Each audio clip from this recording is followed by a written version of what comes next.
If making art suddenly feels harder than it used to, if you're procrastinating more, overthinking every decision, and your creative confidence feels like it's quietly shrinking, I want to start with one radical possibility. You're not lazy, you're not undisciplined, your nervous system might just be responding to the world exactly the way it's designed to. Because when the outside world feels unstable, war in Europe, political volatility, economic uncertainty, your brain shifts priorities. Not towards creativity, but towards safety. And that shift is subtle. It shows up as perfectionism, scrolling, hesitation to release, fear of being seen, and that heavy, foggy feeling of what's not. So, today I want to connect 3 dots. Why artists are struggling more right now, how Maslow's needs pyramid explained what's happening underneath the surface, and what you can actually do to stay successful without tuning your life into a stress experiment. Let's get into it. Here's the part most people miss. Politics isn't just something happening out there. It becomes a felt sense in your body, in your baseline, in the atmosphere you move through every day. When a war drags on for years, even if you're not watching the news constantly, your system still picks up the signal. Tension, uncertainty, instability. It's in the conversations you have, the content you consume, the general mood of the people around you. And when political leadership feels unpredictable, whether that's rhetoric, shifting alliances, or economic decisions, your brain reads that as less control, less certainty, and more risk. This matters because the brain runs on a simple rule. When uncertainty rises, creativity becomes expensive. Creativity isn't just a talent, it's an internal environment. It needs space in your mind, emotional safety, permission to experiment, willingness to fail publicly. But when your system detects threat, it shifts into protection mode. It narrows your focus. It scans for problems, it avoids exposure, it delays decisions. It reaches for quick relief. So you might still want to create, but you're trying to do creative work with a nervous system that's quietly prioritizing survival. That's why it feels like you're failing at things that used to come naturally. You're not failing, you're running in the wrong gear, and the gear shifted without you noticing. And this is where Maslow gets really useful. Most people have heard of Maslow's hierarchy of needs, but let me make it concrete for artists specifically. At the bottom of the pyramid, basic needs: sleep, health, food, physical stability. Above that, safety, predictability, financial security, a sense that the ground beneath you isn't moving. Then, belonging, it means connection, community, people who see you. Then esteem, competence, confidence, self-respect. And at the top, self-actualization, expression, purpose, and creativity. Here's the key insight. If safety layer is shaky, it's hard to live at the top of the pyramid. And artists live near the top. Because art is vulnerability. Releasing music is risk. Performing is exposure. Sharing your voice means stepping into judgment. every single time. So if you've been stuck lately, it might not be because you don't want it enough. It might be because you're trying to self-actualize while your nervous system is quietly asking, are we safe? And when the answer feels uncertain, your system starts running protective behaviors. And from the outside, they look like creative blocks. Perfectionism because perfect feels safer than exposed. Procrastination because delay avoids judgment. Endless research and comparison because certainty feels calming. Doom scrolling because your brain wants to reduce uncertainty, but it backfires.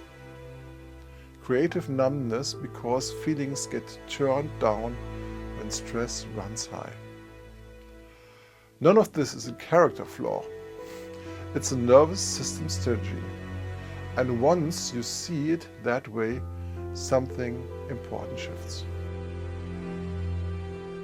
Instead of asking, what's wrong with me, try this question. Which level of the pyramid is underfed right now?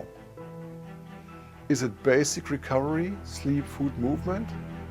Is it safety, money, routines, predictability? Is it belonging, community, collaborators, people who actually get what you are trying to do?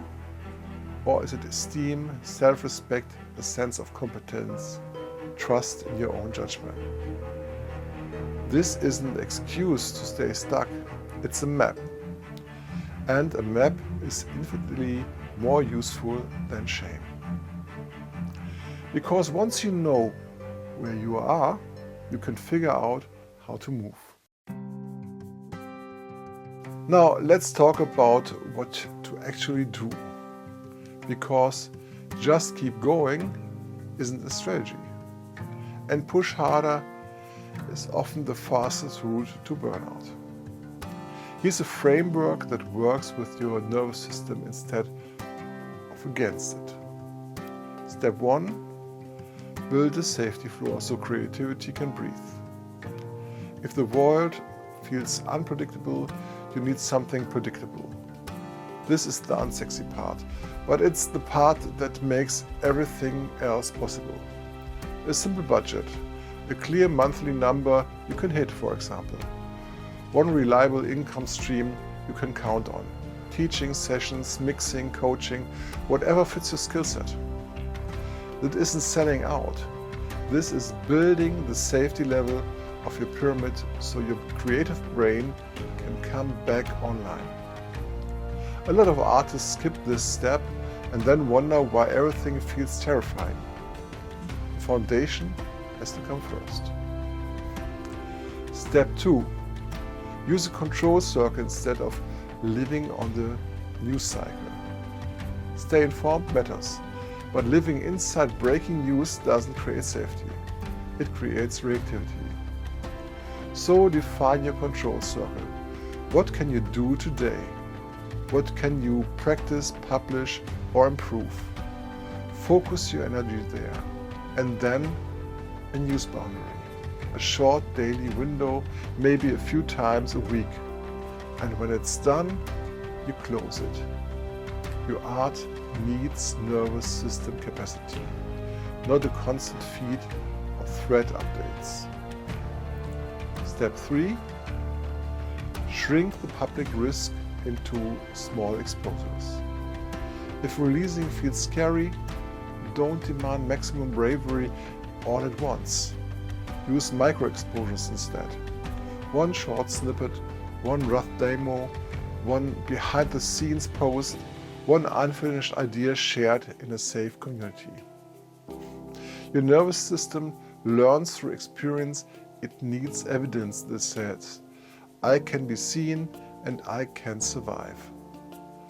This is how confidence gets rebuilt, not through motivation quotes, but through a small, repeated proof. Step 4. Build belonging on purpose. In uncertain times, isolation amplifies fear. You don't need a massive audience to feel supported.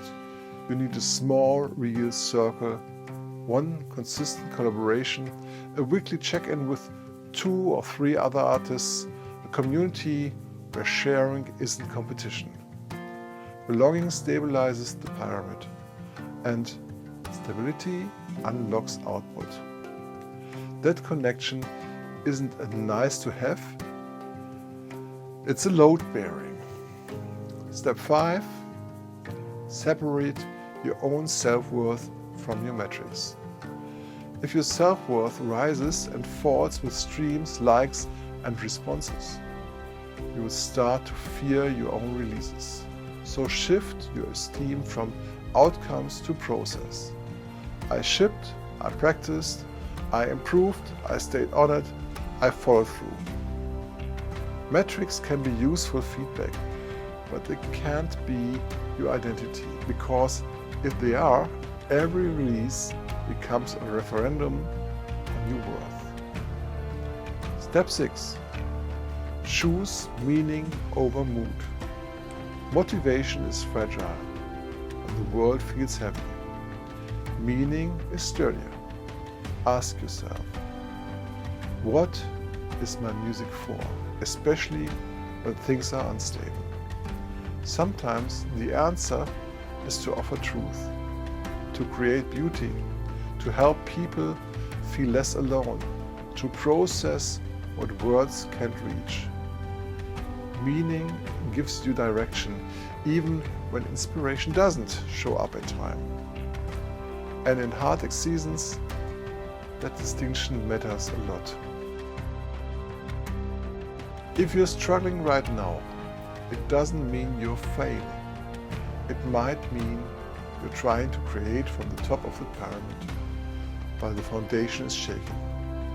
So the goal isn't to push harder, the goal is to build a steadier floor so your creativity can come back online. Before you go, I want to hear from you. Write it in the comments. What's the thing you're struggling with most right now as an artist? Is it finishing things? Putting yourself out there? Staying consistent? The financial pressure? Just name it, because I read every comment, and honestly, your answers help me figure out what to make next. So don't skip this one, and if this video resonates, subscribe. New videos every week, practical psychology for musicians without the fluff. Thank you for watching. Bye.